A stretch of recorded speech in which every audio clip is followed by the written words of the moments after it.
Hello, we're back with Chapter 17 in the Elements of Bree. Chapter 17, the Temple of the Aether. After Bree collected the stones she had dropped, the angel led the trio past the gnome's cave to a narrow path surrounded on either side by tall mountain rock. The tops had multiple points, so the pathway looked like it was lined by a stone picket fence. At the end of the path was a large entryway to a great tower. There were hundreds of black birds perched on various parts of the outside of the tower, but they didn't flinch as the four strange people entered the tower below them. Once inside, Bree was taken aback by the beauty of the temple. The walls were lined with gold and various climbing plants winding around many of the pillars in the room and across the roof. A few of the blackbirds had made their way through the windows which lined the upper part of the temple and were now following the group inside. The second level was above them, that had three large arches leading to a stone deck that Bree could now see from her vantage point. At either end of the second level was a curved staircase that seemed to be made of crystal. The angel walked to a slightly raised viewing pool that sparkled with a purple hue. He gestured to the pool and sat along its edge. Bree sat at the side closest to her, while Blaze sat between them.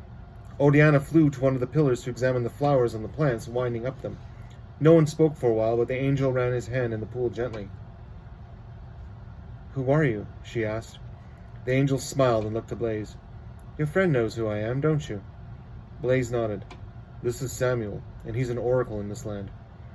"More specifically," Samuel added, "I am Halo, a being that can see and travel to multiple worlds and interact with people there. However, here in Goal, I am limited to this temple and a short distance away from it, which is why the Dark Gnomes made their camp here where they did." "Multiple worlds?" Bree repeated. "Have you ever been to Passerelle?" Samuel smiled. "I have been to that realm many times, and I know it well. That's how I helped Elder Serato and your parents choose that realm to keep you safe." "You did?"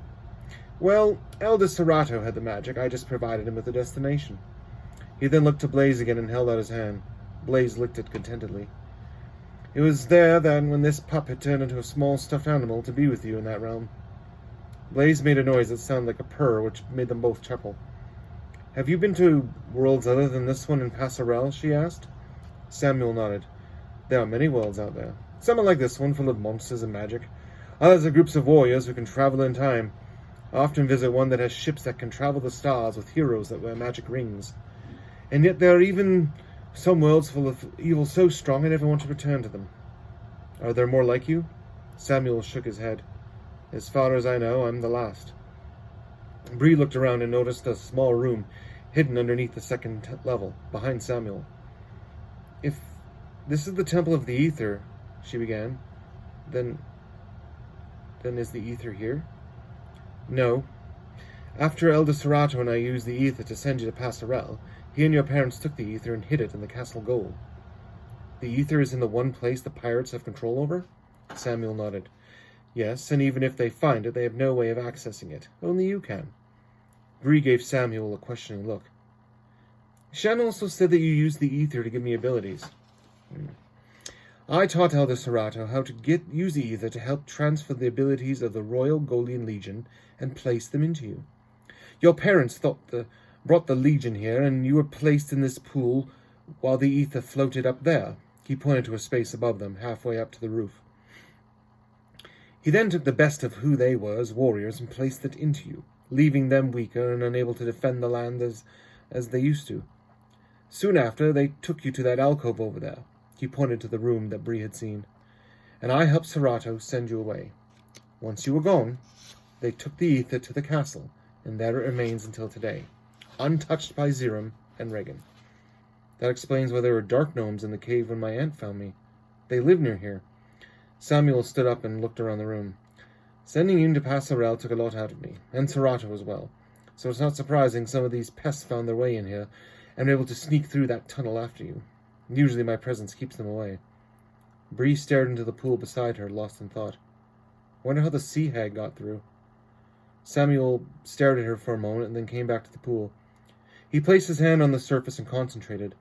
The crystal-clear view began to cloud over, and the image of a stone bridge appeared.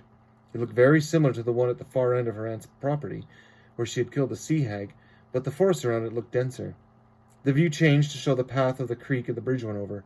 The shores were crawling with sea hags. Where is this? Is it Passerelle? Samuel shook his head. No. This is near the Wind Creek in the west. The waters of that creek flow through the mountains between here and the Tower of Vayu. The sea hags come from a place where the ocean connects with a vast underground lake, deep beneath the mountains. The Wind Creek starts there, so the sea hags follow it south to Goal. The ether is losing its power over this world, and some monsters are crossing over to the last place that the ether touched.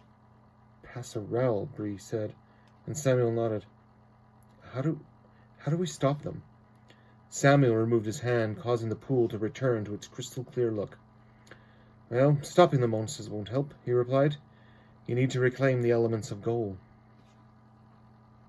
Have a good day.